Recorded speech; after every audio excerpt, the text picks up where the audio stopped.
కార్యక్రమంలో షర్మిల మాట్లాడుతున్నారు. ఇప్పుడు లైవ్ చూద్దాం. రాజశేఖర రెడ్డి గారు ఉన్నప్పుడు మన రాష్ట్రము ఎలా కలకలలాడిందో నేను మీకు చెప్పనవసరం లేదు. రైతులకి 7 గంటలు ఉచిత విద్యుత్ ఇచ్చాడు, నీళ్లు ఇచ్చాడు, మద్దతు ధరనిచ్చాడు.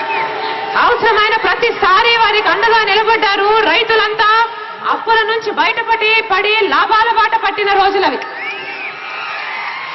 చంద్రబాబు గారు రైతులకి, మహిళలకి పావలా రూపాయి వడ్డీకి రుణాలు ఇస్తే రాజశేఖర రెడ్డి గారు వచ్చిన తర్వాత పావలా వడ్డీకే రుణాలు ఇచ్చారు.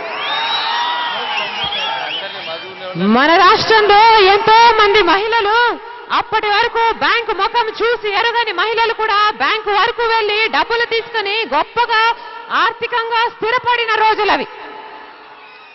ఇక విద్యార్థుల గురించి అయితే నిజంగానే రాజశేఖర రెడ్డి గారు ఒక కన్న తండ్రిలాగా ఆలోచన చేశాడు. డబ్బు లేని కారణంగా ఏ ఒక్కరి చదువు ఆగిపోకూడదని మీరు ఏది కావాలంటే అది చదువుకోండి. మీరు డాక్టర్ అవుతారా, మీరు ఇంజనీర్ అవుతారా, మీరు ఎంబీఏ చేస్తారా, మీరు ఎంసీఏ చేస్తారా, మీరేది కావాలంటే అది చదువుకోండి, ప్రభుత్వమే ఉచితంగా చదివిస్తుంది అని భరోసా కల్పించాడు గనక మన రాష్ట్రంలో లక్షల కొద్ది విద్యార్థులు ఉచితంగానే గొప్ప చదువులు చదువుకొని ఈరోజు లక్షణంగా ఉద్యోగాలు చేసుకుంటున్నారు.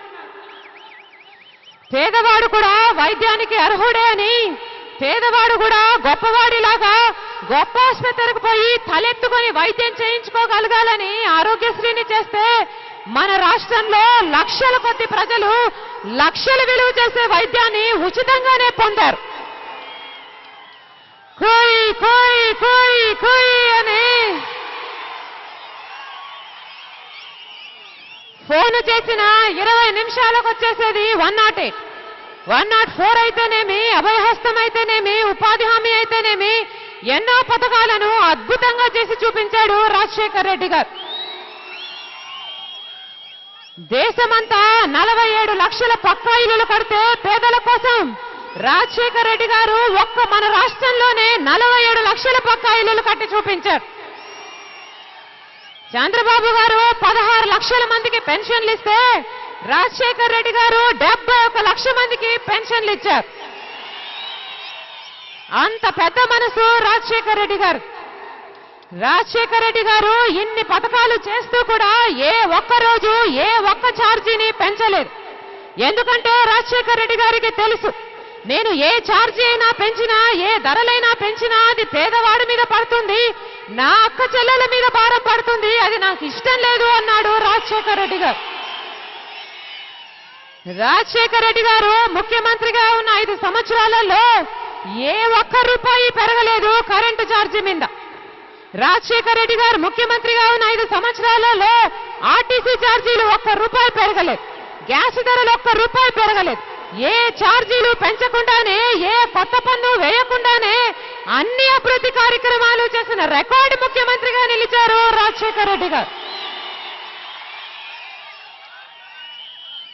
కానీ ఇప్పుడు అధికారంలో ఉన్న కాంగ్రెస్ పార్టీ, రాజశేఖర రెడ్డి గారి రెక్కల కష్టం మీద అధికారం లేకొచ్చిన ఈ కాంగ్రెస్ పార్టీ రాజశేఖర రెడ్డి గారి ప్రతి పథకానికి తూట్లు పెట్టింది, ఆయన ప్రతి ఉద్దేశాన్ని విమర్శించింది, అన్ని ఛార్జీలను, అన్ని ధరలను పెంచింది. కరెంటు ఛార్జీల అమాంతంగా పెంచింది, గ్యాస్ ధరలు, కరెంటు ఛార్జీలు అయితేనేమి, వ్యాట్ ట్యాక్సులు అయితేనేమి, రిజిస్ట్రేషన్ ట్యాక్సులు అయితేనేమి, 1 కాదు 2 కాదు, ఇది అని కాదు అది అని కాదు, ప్రతి ఒక్కటి ఎంత వీలైతే అంత పెంచుతూనే పోతుంది ఈ కాంగ్రెస్ ప్రభుత్వం.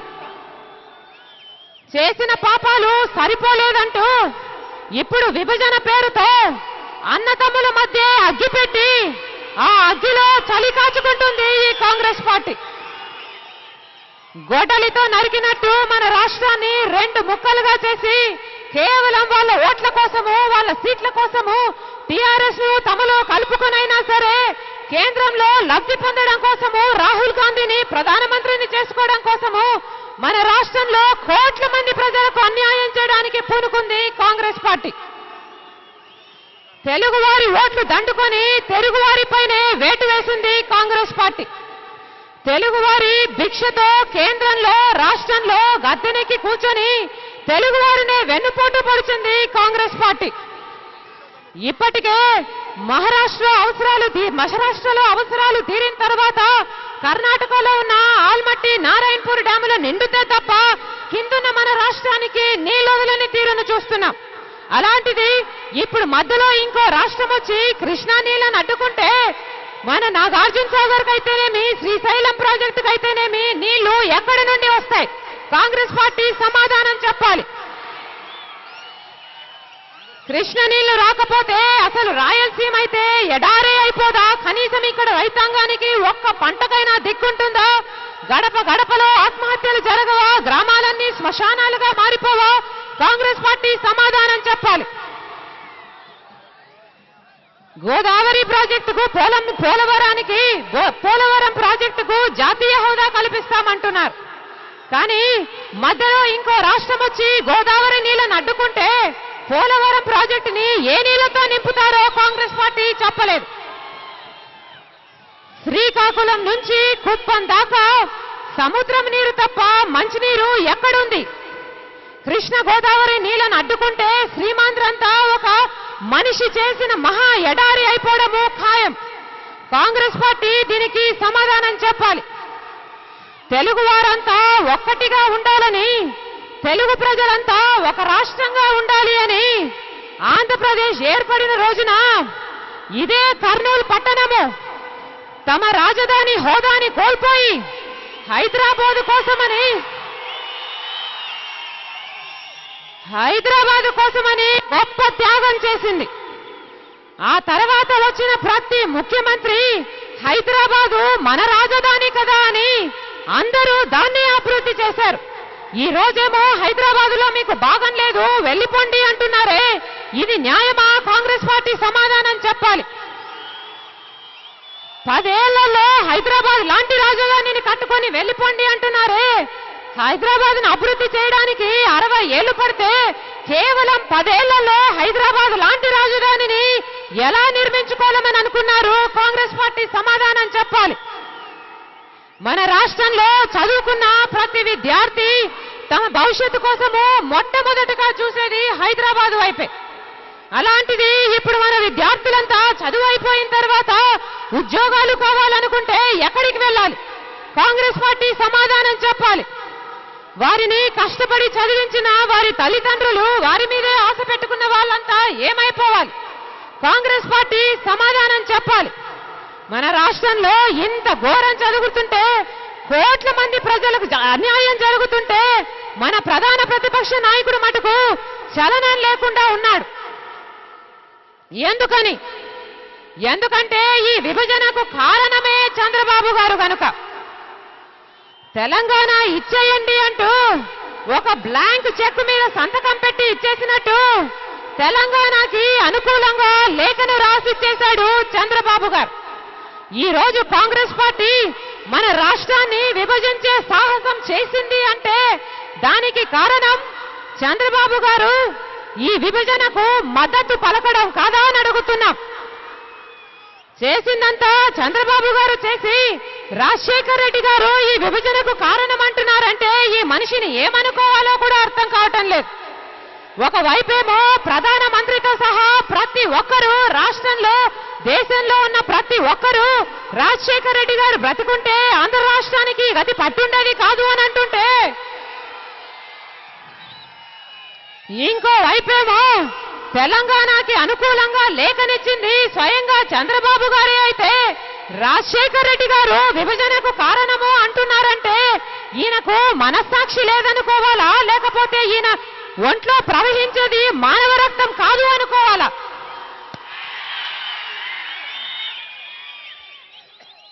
చంద్రబాబు గారు అంటున్నారు హైదరాబాద్ ని తానే నిర్మించినట్టు 9 సంవత్సరాలలోనే సింగపూర్ లాగా తయారు చేశారట. చంద్రబాబు గారు హైదరాబాద్ లో ఏం చేశారో ప్రజలందరికీ తెలుసు. హైదరాబాదు చుట్టూ ఉన్న వేల కొద్ది ఎకరాలను, వేల కోట్ల విలువ చేసే భూములను తన బెనామీలకు, తన అనుకూలస్తులకు రాసి చేసుకున్నాడు చంద్రబాబు గారు. ఇంకొంచెం ఉంటే హైదరాబాద్నే కాదు, చార్మినార్ను కూడా నేనే కట్టాను అంటాడు చంద్రబాబు గారు. నాగార్జున సాగర్ ప్రాజెక్టు కూడా నేనే కట్టాను అంటాడు. విశాఖపట్నంలో సముద్రాన్ని కూడా నేనే వేయించాను అనగలడు చంద్రబాబు గారు.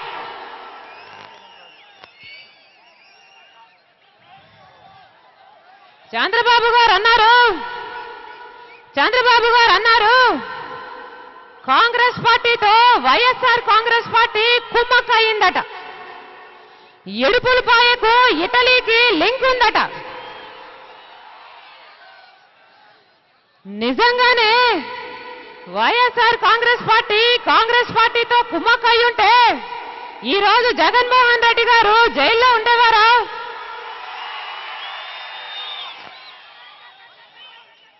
నిజంగానే వైఎస్ఆర్ కాంగ్రెస్ పార్టీ కాంగ్రెస్ తో కుమ్మక్కయి ఉంటే ఈ రోజు చిరంజీవి గారిలాగా జగన్మోహన్ రెడ్డి గారు కూడా ఏ కేంద్ర మంత్రి అయిపోయి ఉండేవారు కదా,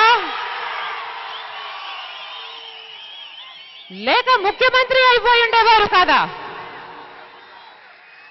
నిజానికి కుమ్మక్కయింది కాంగ్రెస్ పార్టీతో చంద్రబాబు గారు. ఆ నిజాన్ని కప్పిపుచ్చుకోవడానికే ఇతరులు కుమ్మక్కయ్యారంటూ అబద్ధపు ప్రచారాలు చేస్తున్నాడు చంద్రబాబు గారు. ఎఫ్డీఐ ఓటింగ్ విషయంలో రైతులని మోసం చేసి చిన్న వర్తకులకు మోసం చేస్తూ నిస్సిగ్గుగా తన ఎంపీలను గైర్హాజరుపరిచి కుమ్మక్కును రుజువు చేసుకుంది మీరు కాదా చంద్రబాబు గారు అని అడుగుతున్నాం. ఎంఆర్ఐఎంజీ కేసులలో మీకో న్యాయం, మరొకరికి ఇంకొక న్యాయంలో సిబిఐ వ్యవహరిస్తుంది అంటే దానికి కారణము చిదంబరం గారిని మీరు చీకట్లోనే కలిసి చీకటి ఒప్పందాలు చేసుకున్నందుకు కాదా చంద్రబాబు గారు అని అడుగుతున్నాం. ఏకంగా 32,000 కోట్ల రూపాయలను ప్రజలు నెత్తిన కరెంటు ఛార్జీల రూపంలో మోపినందుకు అన్ని ప్రతిపక్ష పార్టీలు కలిసి ఈ కాంగ్రెస్ ప్రభుత్వానికి వ్యతిరేకంగా అవిశ్వాస తీర్మానం పెడితే మీరు మటుకు ఈ కాంగ్రెస్ ప్రభుత్వం మీద ఈగ కూడా వాలడానికి వీల్లేదని సిగ్గు లేకుండా విప్పు జారీ చేసి మరి ఈ ప్రజా వ్యతిరేక కాంగ్రెస్ ప్రభుత్వాన్ని కూలిపోకుండా కాపాడాడే. మరి మీరు కుమ్మకు కాకపోతే ఈ కాంగ్రెస్ ఈ మైనారిటీ సర్కార్ను మీ భుజాన మోసుకొని ఈ రోజుటి వరకు ఎందుకు మోస్తున్నారు చంద్రబాబు గారు అని అడుగుతున్నాం. ఓట్ల కోసము సీట్ల కోసము కాంగ్రెస్ పార్టీ ఈ రోజు మన రాష్ట్రానికి ఇంత అన్యాయం చేయాలనుకుంటుంటే మీరేమో ఓట్లు పోతాయని సీట్లు పోతాయని మీకు క్రెడిట్ రాకుండా పోతుందేమోనని విభజనకు మద్దతు పలికారే మీరు కాదా చంద్రబాబు గారు కాంగ్రెస్ తో కుమ్మక్కయింది అని అడుగుతున్నాం. వైఎస్ఆర్ కాంగ్రెస్ పార్టీ ఎమ్మెల్యేలంతా గౌరవ అధ్యక్షురాలు విజయమ్మ, అధ్యక్షుడు జగన్మోహన్ రెడ్డి గారు అందరూ రాజీనామాలు చేయటమే కాకుండా నిరాహార దీక్షలు కూడా చేసి ఇది అన్యాయము అని ప్రధానమంత్రితో సహా లేఖలు రాస్తూ రోజు పోరాటం చేస్తున్నారే. మీరు మటుకు మీరు కానీ మీ ఎమ్మెల్యేలు ఎంపీల చేత కానీ రాజీనామా లేక తెలంగాణకు అనుకూలంగా మీరిచ్చిన లేఖను వెనక్కి తీసుకున్నారా? మీరు కాదా చంద్రబాబు గారు కాంగ్రెస్ పార్టీతో చేతులు కలిపి ఈ విభజనకు మద్దతు ఇచ్చింది అని అడుగుతున్నాం. కాంగ్రెస్ తో పాలు నీళ్లల్లా కలిసిపోయి పంచాయతీ ఎన్నికల నుంచి పార్లమెంట్ ఎన్నికల దాకా ఎమ్మెల్సీ ఎలక్షన్లలో ఎమ్మెల్యే బై ఎలక్షన్లలో ఇంకా ఏ ఇతర ఎన్నికలు వచ్చినా ప్రతి దాంట్లో కలిసిపోయి పనిచేసింది మీరు కాదా చంద్రబాబు గారు? మీరు కాదా కుమ్మక్కయింది అని అడుగుతున్నాం. రాజశేఖర రెడ్డి గారు చనిపోయారే అన్న ఇంగితం కూడా లేకుండా చనిపోయిన వ్యక్తి మీద 1,00,000 కోట్లు అని అబద్ధపు ఆరోపణలు మొదలుపెట్టి ఆయన పేరుని ఎఫ్ఐఆర్ లో చేర్పించి ఆయన కొడుకుని జైల్లో పెట్టించారే కాంగ్రెస్ పార్టీతో మీరు కుమ్మక్కై పెట్టించిన కేసు కాదా చంద్రబాబు గారు అని అడుగుతున్నాం. చట్ట ప్రకారము 3 నెలల్లో ఎవరికైనా బెయిలు రావాలి. అలాంటిది 16 నెలలు అవుతున్నా ఇప్పటి వరకు బెయిలు రాలేదు, నేరము రుజువు కాలేదు. ఇంతవరకు జగన్మోహన్ రెడ్డి గారు జైల్లోనే ఉన్నారు అంటే దానికి అది మీ చలవ కాదా చంద్రబాబు గారు? దానికి మీరు చేసిన కుట్రలు కుమ్మక్కు రాజకీయాలు కారణం కాదా చంద్రబాబు గారు అని అడుగుతున్నాం. ఈరోజు మన రాష్ట్రము ఒక పెద్ద వజ్రం లాంటి మన రాష్ట్రాన్ని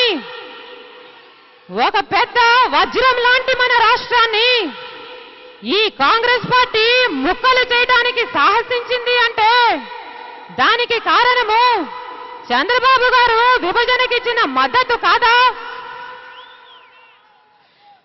పట్టపగలే ఇలా సీమాంధ్రుల గొంతు కోసి మళ్ళీ ఏ ముఖం పెట్టుకొని యాత్రలు చేస్తున్నారు చంద్రబాబు గారు? ఇంత అన్యాయం జరుగుతుంటే అబద్ధాలు చెప్పి మభ్యపెట్టే ప్రయత్నం చేస్తున్నారు గాని మీరు గాని మీ ఎంపీలు గాని మీ ఎమ్మెల్యేలు గాని ఎందుకు రాజీనామా చేయలేదని ప్రజలు అడిగితే ఏమి సమాధానం చెప్తారు చంద్రబాబు గారు? తెలంగాణకి అనుకూలంగా అసలు మీకు లేఖ ఎందుకు ఇచ్చారు? ఎవరిని అడిగిచ్చారు? 6 కోట్ల మంది ప్రజలుంటే మీ సొత్తుగా మీరు ఎలా రాసి చేశారు అని ప్రజలు నిలదీస్తే ఏమని సమాధానం చెప్తారు చంద్రబాబు గారు?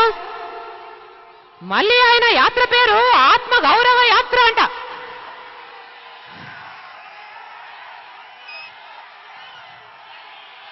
చంద్రబాబు గారికి అసలు ఆత్మ ఉంది అంటే ఎవరైనా నమ్ముతారా? పోనీ ఆ వెన్నుపోటు ఆత్మకి గౌరవం ఉంది అంటే ఎవరైనా నమ్ముతారా?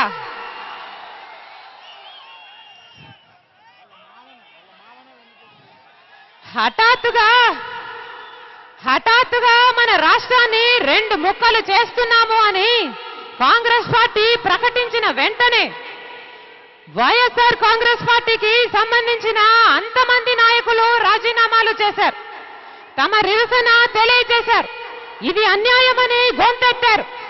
కానీ వాళ్ళతో పాటు ఎంతమంది కాంగ్రెస్ టీడీపీ నాయకులు రాజీనామాలు చేశారు? అంతమంది కలిసి ఒకటేసారి రాజీనామాలు చేస్తుంటే దేశమంతా మన రాష్ట్రంలో జరుగుతున్న అన్యాయాన్ని చూసేది, కాంగ్రెస్ పార్టీ మీద తమ నిర్ణయం మార్చుకునేలా ఒత్తిడి పెరిగేది, ఈ ప్రక్రియ కూడా ఆగిపోయేది. కానీ ఈ కాంగ్రెస్ టీడీపీ నాయకులకి ఓట్లేసిన ప్రజల కంటే తమ పదవులే ముఖ్యమని మళ్ళీ నిరూపించుకున్నారు. మన ముఖ్యమంత్రి గారు కిరణ్ కుమార్ రెడ్డి గారు ఈ రోజుటి వరకు గబ్బిలంలాగా అదే పదవి పట్టుకొని వేలాడుతున్నాడు తప్ప బొత్స గారు అయితేనేమి, కేంద్ర మంత్రులైతేనేమి, రాష్ట్ర మంత్రులైతేనేమి ఇంతమంది ఉండి కూడా ఏమి వరిచారు, ఏమి సాధించారు అని అడుగుతున్నాం. అందరూ కలిసి ఢిల్లీ దర్బార్లో వంగి వంగి సలాం చేస్తూ తెలుగు ఆత్మ గౌరవాన్ని తాకట్టు పెట్టారు. ఓట్లేసి గెలిపించిన ప్రజలందరికీ వెన్నుపోటు పొడిచారు. వైఎస్ఆర్ కాంగ్రెస్ పార్టీ మొట్టమొదటి నుంచి ఒకే మాట చెప్పింది, ఏ ఒక్క ప్రాంతానికి అన్యాయం జరగకుండా ఒక తండ్రిలాగా ఆలోచన చేయండి, అది ఎలా చేస్తారో ముందు అందరినీ పిలిచి చర్చించండి అని పదే పదే చెప్పింది. కానీ ఈ కాంగ్రెస్ పార్టీ ఇది ప్రజాస్వామ్య దేశమన్న సంగతి కూడా మర్చిపోయి వ్యవహరించింది. వాళ్ళ స్వార్థం కోసమని ఒక నిర్ణయాన్ని తీసుకుని ఆ నిర్ణయాన్ని కోట్ల మంది ప్రజల మీద రుద్దాలని చూస్తుంది ఈ కాంగ్రెస్ పార్టీ. అందుకనే వైఎస్ఆర్ కాంగ్రెస్ పార్టీ మళ్ళీ చెప్తుంది, మళ్ళీ స్పష్టం చేస్తుంది, మీరు న్యాయం చేయలేకపోతే ఆ బాధ్యతను గాని ఆ అధికారాన్ని గాని మీరు ఎందుకు తీసుకున్నారు? న్యాయం చేసే సత్తా మీకు లేకపోతే విభజించే హక్కు మీకు ఎక్కడుంది? న్యాయం చేయటము మీ ఉద్దేశమే కాదు అని తేలిపోయింది కనుక మన రాష్ట్రాన్ని యథాతథంగానే ఉంచాలి అని వైఎస్ఆర్ కాంగ్రెస్ పార్టీ డిమాండ్ చేస్తోంది. న్యాయం చేయటము మీకు చేత కాదు అని తేలిపోయింది కనుక మన రాష్ట్రాన్ని సమైక్యంగానే ఉంచాలి అని వైఎస్ఆర్ కాంగ్రెస్ పార్టీ డిమాండ్ చేస్తోంది. నిర్బంధంలో ఉండి కూడా 4 గోడల మధ్య తాను బందీగా ఉండి కూడా తనకు 16 నెలలుగా అన్యాయం జరుగుతున్నా ఒక్కడే నలిగిపోతుండి కూడా కోట్ల మంది ప్రజల గురించి ఆలోచన చేసి తన వంతు పోరాటం చేశాడు జగన్మోహన్ రెడ్డి గారు. అందుకే తలెత్తుకొని చెబుతున్నాము గర్వంగా ఈరోజు, జనంలో ఉన్న జైల్లో ఉన్న జగనన్న జననేతే.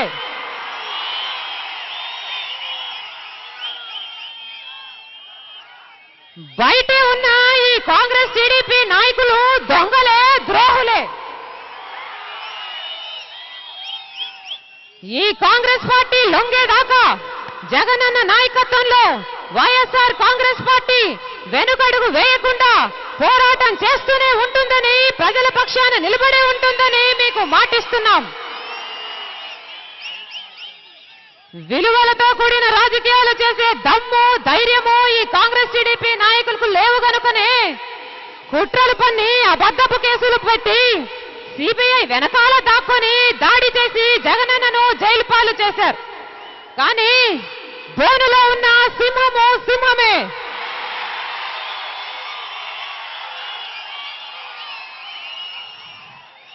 దేవుడు ఉన్నాడు అన్నది ఎంత నిజమో, మంచివారి పక్షాన ఆయన నిలబడతాడు అన్నది కూడా అంతే నిజం. ఆ దేవుడి మీద నమ్మకం ఉంది కనుకనే చెబుతున్నాం, ఒక రోజు త్వరలోనే వస్తుంది. ఆ రోజున జగనన్న వచ్చి మనందరినీ రాజన్న రాజ్యం స్థాపించే దిశగా తప్పకుండా నడిపిస్తాడు. ఆ రోజు వచ్చేంత వరకు మీరందరూ జగనన్నను ఆశీర్వదించాలని, వైఎస్ఆర్ కాంగ్రెస్ పార్టీని బలపరచాలని, వైఎస్ఆర్ కాంగ్రెస్ పార్టీ నాయకులకి అండగా ఉండాలని మనస్ఫూర్తిగా ప్రార్థిస్తున్నాం. చేరి వచ్చిన మీ అందరికీ మీ పనులు మానుకొని మా కోసం సమయం చేసుకొని వచ్చినందుకు, అమ్మా మీకు తోడుగా మేమున్నాము అని మీరు చెబుతున్నందుకు, మీ ప్రేమకు, మీ అభిమానానికి, మీ ఆప్యాయతకు, మీ అనురాగానికి శిరస్సు వంచి చేతులు జోడించి మనస్ఫూర్తిగా నమస్కరించుకుంటున్నాం.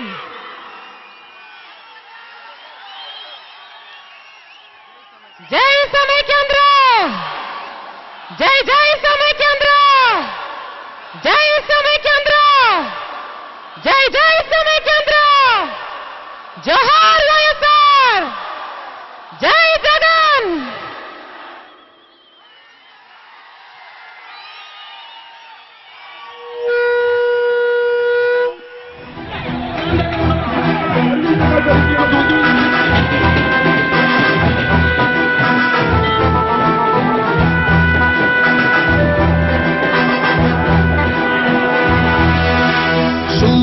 సూర్యుడు తెవచాటు సూర్యుడు బరిలోకి దూకాడురా, వేచాడు వేచాడు సమయాన్ని చూశాడు, శివమెత్తి లేచాడురా.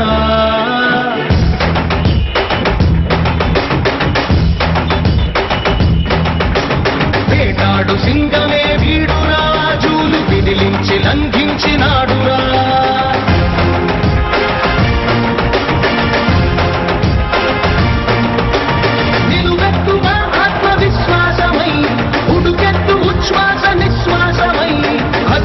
బెదిరించు రక్కసుల నెదిరించు యముడల్లె కదిలాడురా.